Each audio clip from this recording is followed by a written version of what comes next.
Today's crochet tutorial is all about the garter stitch, but it's the mock garter with a crochet hook. So this gets you the look of all the ridges with garter stitch, although it is crochet and the back is not quite reversible, but it is kind of cute looking. It's got this nice firm back with sort of a pinstripey look to it. I'm going to teach you a bonus, not only how to do this, but make a double height one so that you can get, it'll be less ridges, make it a little bit taller, and it has this really nice cool effect. So if you wanted to make a blanket out of it, ta-da, isn't that cute? All right, we're going to do that today on Good Knit Kisses. Welcome to Good Knit Kisses. We're all about helping you stitch your love and love your stitches. For mock crochet, you can use whatever yarn size and hook that you wish. Just pick your yarn that you want to use and get a hook that's appropriate. I do suggest getting a locking stitch marker because it's just a great visual, especially when you get started, so that you get the bumps on the correct side, and you'll see why in a moment. So get your hook and your yarn and click down on links below to get the written instructions on how to make this mock garter. All right, let's begin. All right, first we're going to make this one here, and then we'll do the double height one here in a moment. So I'm just going to set this aside. And you notice that it kind of curls a little bit. Now, this can come out in blocking. I purposely did not block this. I did weave in my tails, but I wanted you to see that it has a little bit of curve to it. You could add borders if you want, but blocking it or washing it, it will probably fall out just fine. But it is crucial to know that your tension makes a difference, because this one right here, pardon that, I did not trim that out.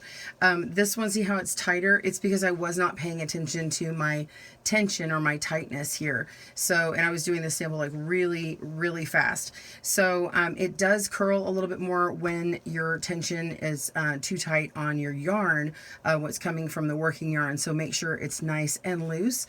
All right, so let's grab our yarn and we'll begin. I'm going to use this is a super bulky weight 6 yarn and an 8mm hook. This is an M size hook from Furls, but an 8mm is what I'm using. Again, you can use whatever weight yarn you like, an appropriate hook. All right, go ahead and make your slip knot. I'm going to loop mine around my finger twice. Take the back loop over the front loop, and take the back loop over the front again. Make our slip knot. And for slower tutorials on basics, please click down in the links below for that. You can also use the controls and slow down this video, pause and rewind as needed. We're going to chain the length of the foundation chain, the width that you want your garter stitch. So I'm going to go ahead and for these purposes, I'm going to do 8. So if you want to do a small sample, go ahead and do that. So I've got 1, 2, 3, 4, 5, 6, 7, 8. Okay, so it's going to be the width that you want, and then add one more chain. So this one's going to be 9, and we're going to go into the stitch here, the second stitch from the hook. Okay, the second chain from the hook. So this is 1, 2. We're just going to take our hook and go right into that stitch, and we're going to yarn over and pull up a loop. And then now we're going to slip it. So pull that loop through the first one. Okay, and that's it. You're going to do that across all stitches. Now in this particular stitch, you can do the garter stitch. You can go through this loop here, which is what I'm doing. This is the back loop. Okay, and keep it nice and loose, but you can go through both loops on the front as well, but it gives a nice foundation like this. So let me show you what it looks like when you don't do that, which is totally fine. But this sample right here shows it, and you can see how it's a little loose and it has that extra bit of a curl.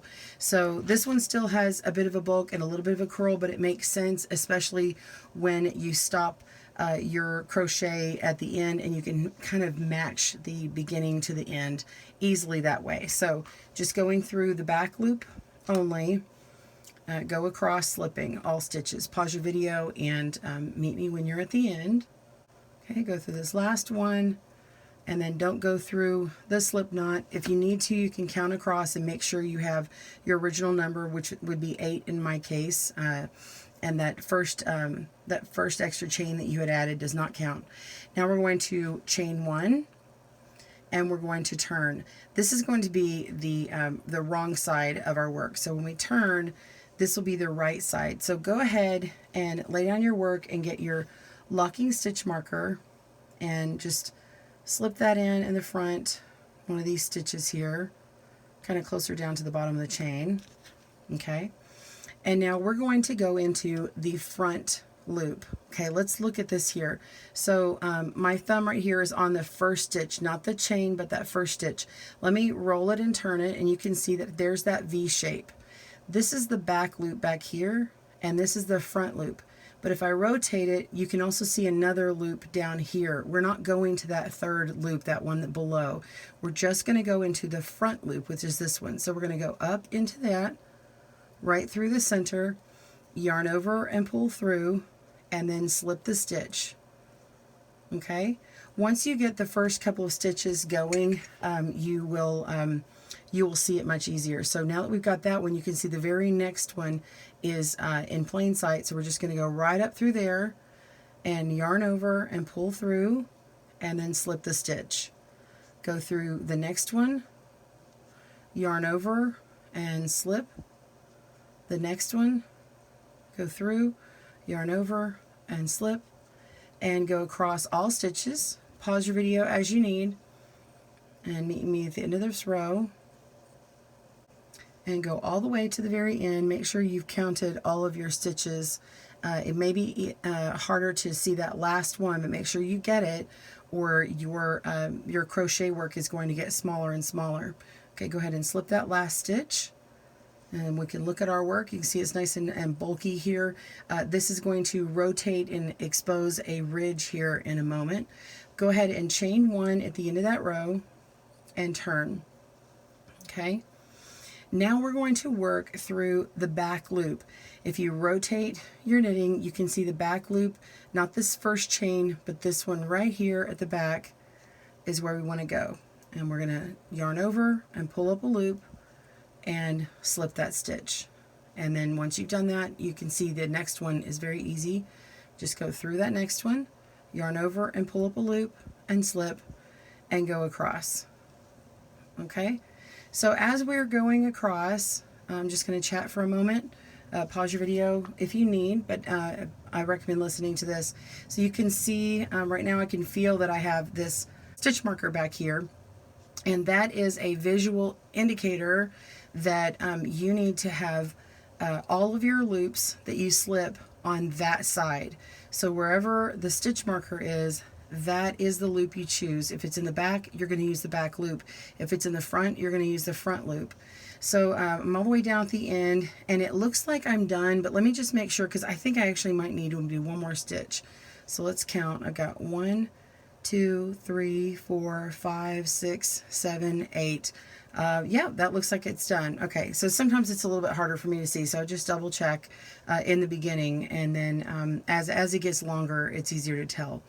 Okay, so we're going to chain one, and we're going to repeat. You're simply working on the loop that's on the side of the stitch marker. So in this case, we're going to do the front loop because you can see my stitch marker. So we're going to come down here and skip that first chain that we just made, and we're going to go into the front of this stitch, which is right here. Oops, go up through there. And yarn over and then slip, go into the next one, yarn over and slip, and see how I'm leaving like kind of loose tension here. I make sure that I've pulled enough and loose from my ball of yarn, and I don't want to pull this super tight because then it would make my work curl. But we're just going right into that stitch and slipping through and going across. It's pretty simple. So once you've got enough height, you'll start to see these ridges emerge, and we'll see this here in just a moment. I want to do this front row, this right side row, and then we'll do a wrong side row and then look at our work. So continue working, chain at the end of the round or the end of the row and turn, and then we're going to do a back row, doing the back loop, slipping across. Pause your video as you need. I'll just keep going. Okay, so we're at the end. I'm going to chain one and we're going to turn, and you can see how I've got a nice ridge really pronounced here. It looks like a knit stitch and a purl stitch combined to make the rib ridge, just like in knitting. Okay, and then the reverse is a little bit more solid, like I was showing you in the very beginning. So that's it. You just keep going, and when you're ready to end, just end after a wrong side row, after you've done that back loop, and then it'll have that nice finished edge on it. Okay, so that's how we do that. And if you want to stick around, I'm going to show you how to make this a double height and get that ridge a little bit more pronounced and set apart like that. Okay, so you want to know how to make a double height. Here's one example, and here's another one. You can see how this ridge is more pronounced. There's more height to it, and in this sample, which is fairly similar in height as this other one, there's far less ridges in it. So in order to get it that way, we're going to add a little bit extra yarn right before we slip the stitch. You're just yarning over before you do it. Now let's go into that. So you've chained, all right? You've already chained your stitches. I've got 9 on here because remember mine was 8 plus 1. And then we're going to yarn over before we go into that back loop. So let's go right into that back loop, and then we yarn over again just like normally slipping, and then we just slip through these 2 stitches. Okay, it's a yarn over slip stitch. Okay, it's almost like a half double crochet. It's a quarter crochet. I don't know if that's a thing, but that's what we're doing. We're yarning over and slipping. So we're going to yarn over, go into that back loop, yarn over and pull up a loop, and then just slip right through both of those. Okay, so do that again. You're just going to yarn over, go into that next stitch or next chain, pull up a loop, and go through both. So continue going across. Remember, this is the wrong side row, so we don't put in our stitch marker just yet.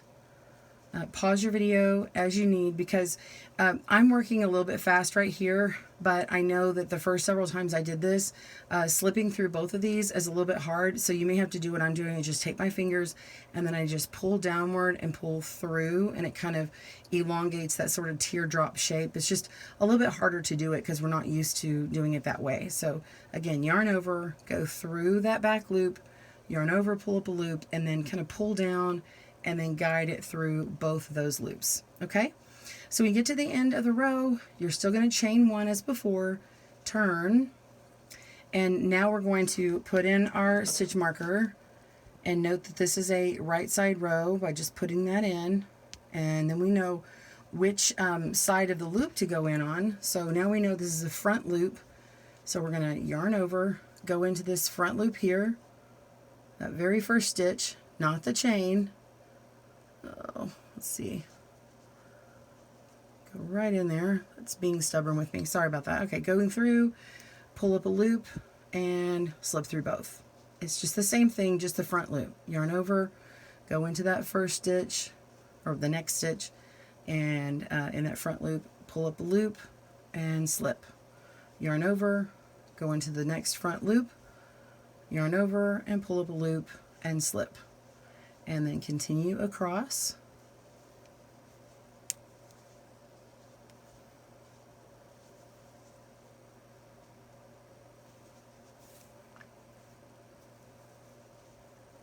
Pause your video as you need.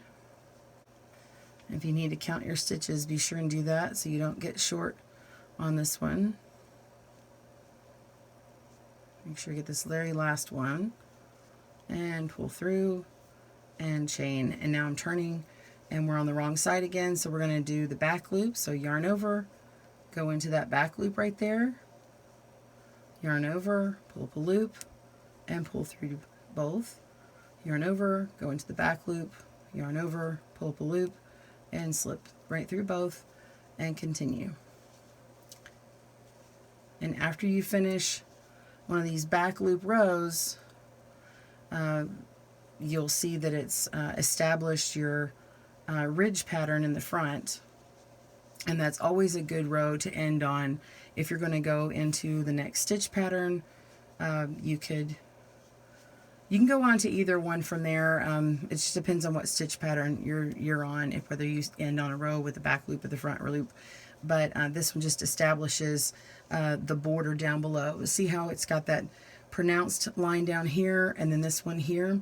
So you're going to have to go through and do 2 more in order to get this loop more pronounced standing out here. So see, you've got this height here, now you've got this ridge. You would need 2 more rows to get it up to here, and then it would end at this point, right? So if you want to have 2 lines, you would need to come all the way up to here, and so on and so on. So I hope you've enjoyed this tutorial today and it's helped you in making a mock garter stitch for your next crochet project. Thanks for joining us today, where we help you stitch your love and love your stitches. See you again soon.